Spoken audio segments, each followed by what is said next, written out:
Le mémorial de Moïse, l'ami de Dieu sur le mont Nebo en Jordanie, a rouvert les 15 et 16 octobre après avoir été fermé pendant des années.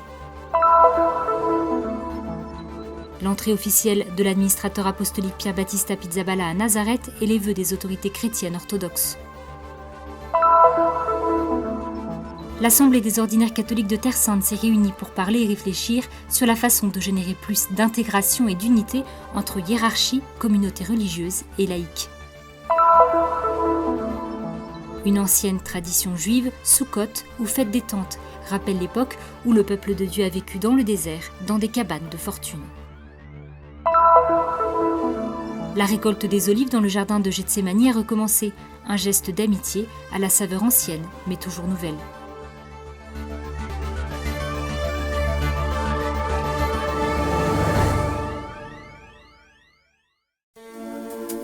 Lors d'un événement, les 15 et 16 octobre, a rouvert le mémorial de Moïse sur le mont Nebo en Jordanie.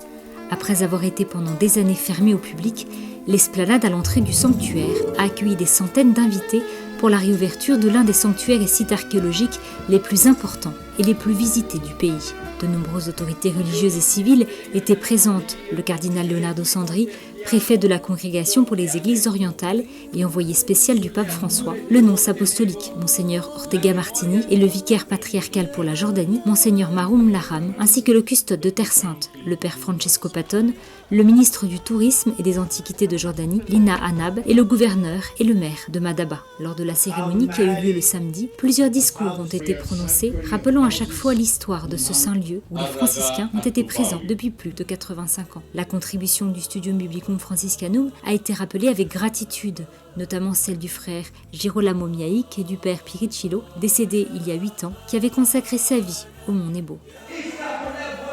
Après le geste symbolique d'ouverture des portes de la basilique, tous ont été invités à venir admirer l'harmonie des couleurs des magnifiques mosaïques restaurées et rendues à leur splendeur d'antan. Une nouvelle architecture en bois également permet de rendre l'environnement plus accueillant et propice à la prière.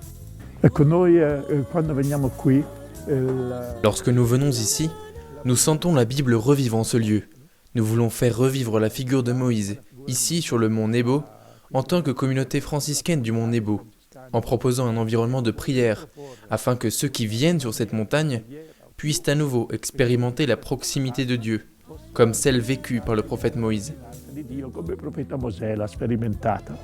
Les pèlerins et les visiteurs seront en mesure de revenir pour admirer quelques-unes des plus belles mosaïques de Jordanie, ainsi que la basilique qui les contient, dédiée à Moïse, l'ami de Dieu. Questo santuario ci riporta anche a una esperienza che è l'essenza. Ce sanctuaire touche également à une expérience qui est l'essence même du pèlerinage. Voilà pourquoi il est important que ce lieu soit visité par des pèlerins. L'essence du pèlerinage est de savoir que les lieux où nous allons ne sont pas des lieux où nous nous arrêterons. Dieu veut que notre regard aille au-delà. C'est ainsi que le pèlerinage devient une façon de comprendre que nous ne sommes pas appelés à entrer dans une terre promise, mais que nous sommes appelés à entrer dans la promesse de communion, qui est la vie même de Dieu.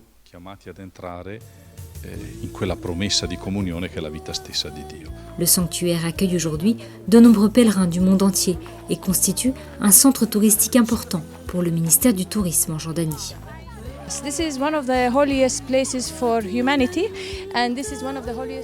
Il s'agit ici de l'un des lieux les plus sacrés de l'humanité et l'un des lieux les plus saints pour les 3 religions monothéistes. Ainsi, avoir ce lieu dans notre pays, en Jordanie, terre de paix, terre sainte, et être en mesure de l'offrir à nos frères chrétiens, musulmans et juifs, est vraiment important. Aujourd'hui, nous sommes très heureux que ce lieu soit désormais ouvert aux pèlerins. We are delighted today that this place is now open for the pilgrims, for the visitors, for everybody who is interested to know more about this place. Dimanche a été célébrée une messe solennelle présidée par le cardinal Leonardo Sandri, durant laquelle a eu lieu la consécration de la basilique. Dans le message du pape et dans l'homélie, des paroles d'encouragement de la part de toute l'Église. Tutti noi siamo chiamati a una terra promessa, la terra promessa. Nous sommes tous appelés à une terre promise, celle de notre sanctification, de la miséricorde de Dieu. Et donc cette terre promise, nous y aspirons, nous la voyons, nous l'attendons, pour toute l'humanité, en particulier ici dans ce Moyen-Orient qui souffre tant, depuis tant d'années, en Terre Sainte, et aujourd'hui spécialement en Irak, et surtout en Syrie.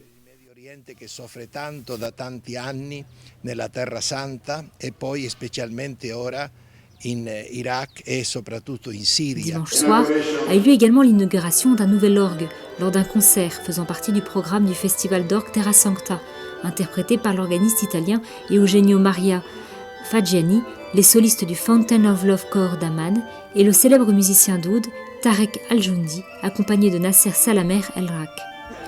Pour le custode de Terre Sainte, la voix de la beauté est une voix à travers laquelle le Seigneur nous parle et nous attire à lui, lui qui est la beauté, éternelle et suprême. Le documentaire spécial sur le sanctuaire du Mont Nebo sera disponible en version intégrale sur le site du Christian Media Center.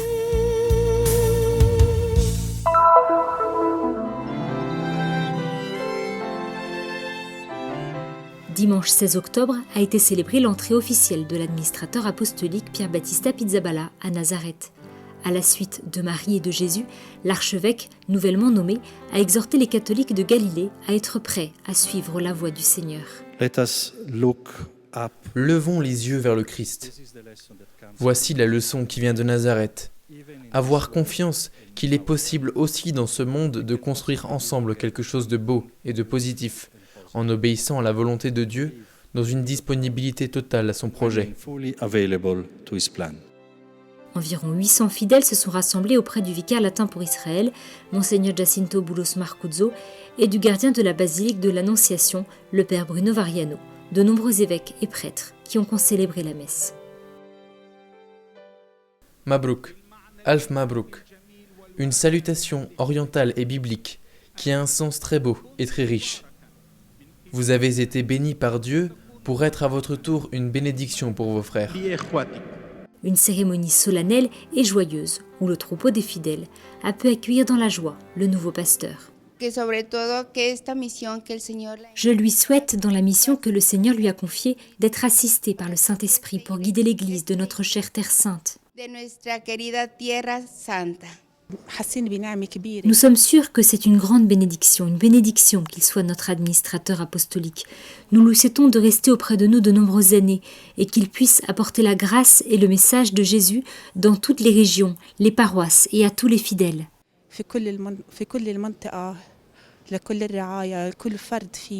بركاكم على كدير علو كدير على كل شيء الاب والابن والروح القدس.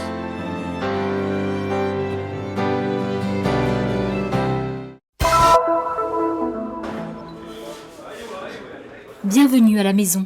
Entre embrassades et salutations cordiales, Monseigneur Pier Battista Pizzaballa a été accueilli en tant que nouvel administrateur apostolique du patriarcat latin de Jérusalem par les chefs des principales églises chrétiennes orthodoxes de Terre Sainte à l'occasion des vœux officiels.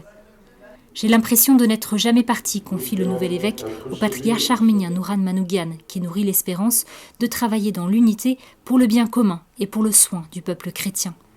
Nombreux sont les petits gestes posés durant cette matinée du jeudi 20 octobre qui ont montré que ce sont les racines communes dans la même foi en Jésus-Christ qui sont la roche sur laquelle construire et sur laquelle trouver l'unité. Parmi ces gestes, le cadeau offert par l'évêque syriaque Mar Suerios Malki Mourad d'une peau d'agneau imprimée d'un Notre Père, ou encore de 2 croix par le patriarche grec orthodoxe. Existe entre ce dernier et Monseigneur Pizzaballa une relation d'amitié et de respect mutuel, longue de plusieurs années, laquelle s'est manifestée notamment par la présence d'un envoyé du patriarche lors de l'ordination épiscopale de l'ancien custode de Terre Sainte. Tous deux ont exprimé leur désir de continuer à travailler ensemble. L'administrateur apostolique s'est ensuite rendu en visite au patriarcat éthiopien avec une petite délégation formée par l'évêque émérite Kamal Batish et le chancelier du patriarcat latin, le père Georges Ayoub. Nous devons faire preuve de solidarité et de communion entre chrétiens, a répété Pizzaballa, confiant qu'il est possible de construire ensemble et d'avancer.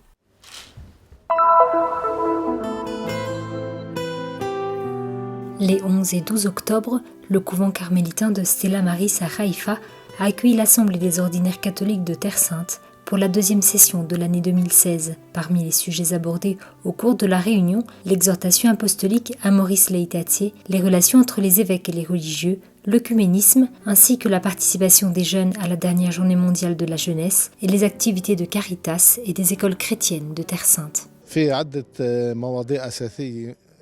Il y a plusieurs questions clés présentées dans les documents publiés par le Vatican. L'une d'entre elles regarde les congrégations masculines et féminines, les relations entre eux, mais aussi avec les diocèses et les paroisses.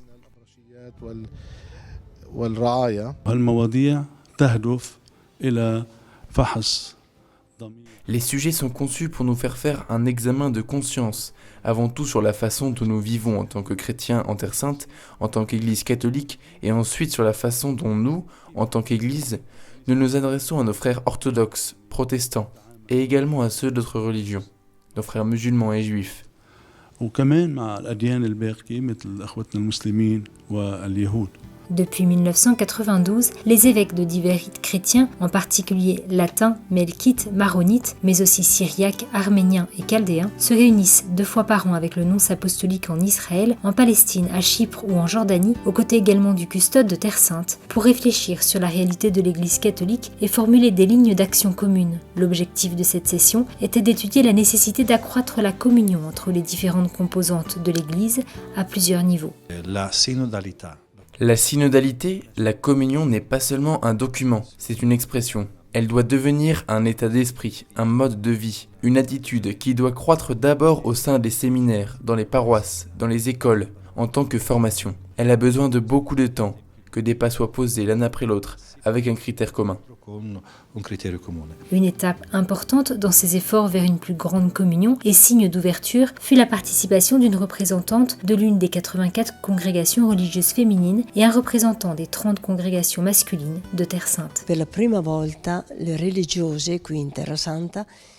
C'est la première fois que les religieux ici en Terre Sainte reçoivent cette invitation, cette occasion de participer. Avec nos charismes, avec tout ce que nous sommes, nous voulons vraiment aider à ce que soit vécu profondément l'accueil, le dialogue et la communion. Vivere in profondità l'accoglienza, il dialogo, la comunione profonda.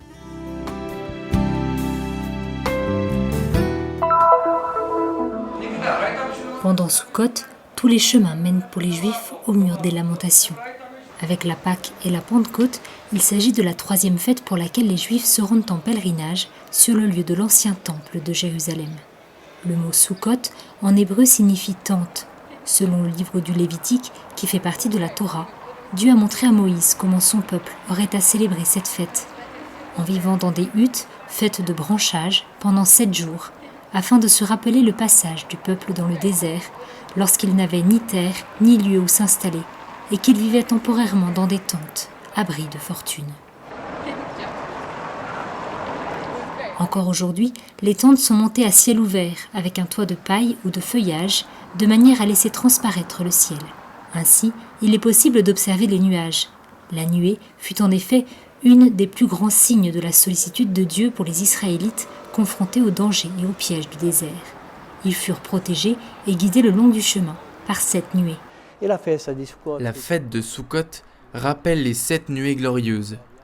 Et afin également de se rappeler des 7 grands pasteurs d'Israël, Abraham, Isaac, Jacob, David, Joseph, Moïse et Aaron, tous les soirs, vous devez inviter 7 invités sous votre tente. Le texte du Lévitique prescrit également que soient utilisés lors de cette fête des branchages, des feuilles de palmier ou des rameaux pour exprimer la joie. La fête de Soukhot combine des éléments religieux et agricoles, de telle sorte qu'elle est aussi appelée la fête de la récolte. Chaque année, elle tombe à cette période, au mois d'octobre, et sont alors récitées des prières spéciales pour demander à Dieu la bénédiction de la pluie. Jésus également, en tant que juif, a participé à cette fête. Comme le raconte l'évangile de Jean, Jésus s'est rendu au temple pendant la fête de Soukhot, et le dernier jour de la célébration a commencé à dire haut et fort : « Si quelqu'un a soif, qu'il vienne à moi et qu'il boive. » Il parlait de l'esprit, parce que l'eau est toujours liée à l'esprit dans la tradition biblique. Pendant une semaine, les nuits de Jérusalem sont plus éclairées. Les commerçants et toute la ville vivent dans l'ambiance de Soukhot. Il est difficile de ne pas sentir l'atmosphère de joie et de fête qui emplit les rues et le cœur de chaque juif.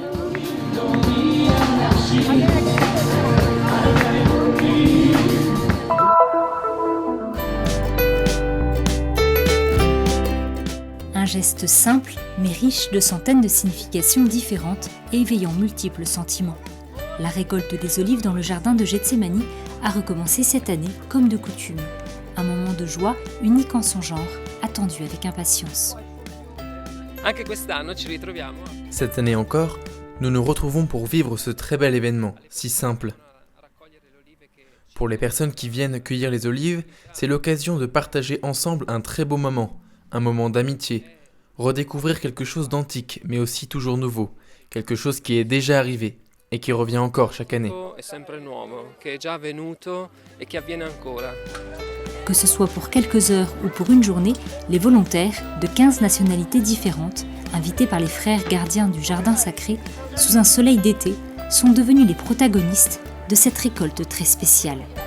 Je suis là pour 5 semaines et c'est la première fois que je récolte les olives. Et c'est aussi tellement spécial de récolter les olives dans le jardin de Gethsémani.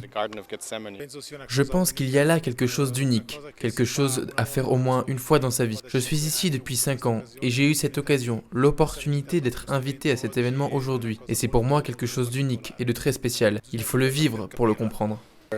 C'est une occasion spéciale, un lieu spécial, le mont des Oliviers, un lieu sacré pour nous, et en face de la vieille ville de Jérusalem, l'un des plus beaux endroits au monde. La cueillette des olives peut aussi se faire en famille. Aujourd'hui, nous avons besoin de cela, de ces moments très simples, soulignait le père Diego. Et voilà comment ce saint lieu, de coutume enveloppé de silence, se transforme pour le mois de la récolte.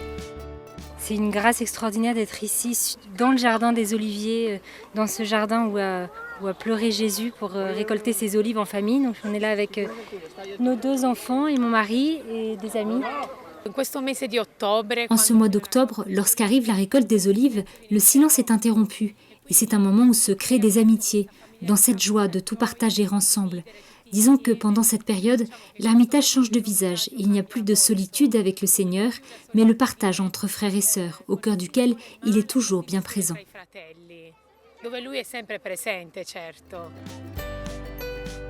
En cette année de la miséricorde, ce noble geste à la saveur antique, qui sera répété au cours des prochaines semaines, prend un sens encore plus profond.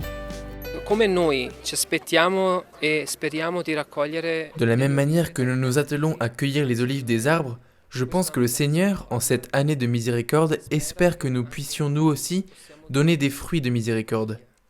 Voilà ce que j'ai souhaité au départ à tous les présents, et que je souhaite aussi à tous ceux venus ici se rassembler, de près ou de loin, pour la cueillette des olives.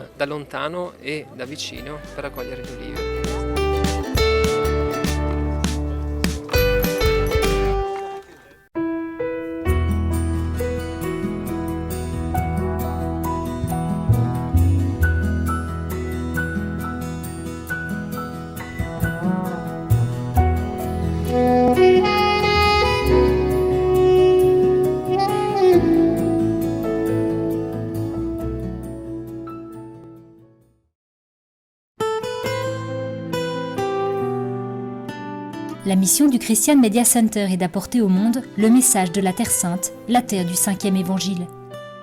Diffusion, reportages, nouvelles, documentaires, actualités de l'Église et de la vie quotidienne des chrétiens de Terre Sainte. Vous pouvez nous aider dans cette mission afin que soit connu et répandu le message de la Terre Sainte. Aidez-nous. Visitez notre site web